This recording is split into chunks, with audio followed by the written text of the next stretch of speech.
नमस्कार. आज आपण पाहू इरिटेबल बॉवेल सिंड्रोम विषयी. IBS हा पचनसंस्थेशी विशेषतः मोठ्या आतड्यांशी संबंधित एक सामान्य आणि दीर्घकालीन आजार आहे.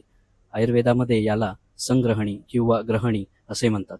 यामध्ये मोठ्या आतड्यांची अन्न ढकलण्याची कार्यक्षमता बिघडते, ज्यामुळे पोटात वेदना होणे, सूज येणे, गॅस, शौचाच्या सवयींमध्ये वारंवार बदल होतात. हा आजार गंभीर किंवा जीवघेणा नसला तरी रुग्णांच्या दैनंदिन जीवनशैलीवर याचा मोठा परिणाम होतो. शौचाच्या स्वरूपावरून याचे 4 मुख्य प्रकार पडतात. पहिला म्हणजे IBS-D डायरिया. यामध्ये रुग्णाला वारंवार पातळ जुलाब किंवा संडास होते. IBS-C constipation.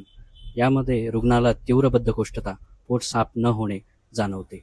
IBS-M mixed. यामध्ये जुलाब आणि बद्धकोष्ठता या दोन्ही समस्या आलटून पालटून उद्भवतात. त्यानंतर शेवटचा प्रकार म्हणजे IBS-U अनक्लासिफाईड, ज्याची लक्षणे वरील तिन्ही प्रकारात स्पष्टपणे बसत नाहीत.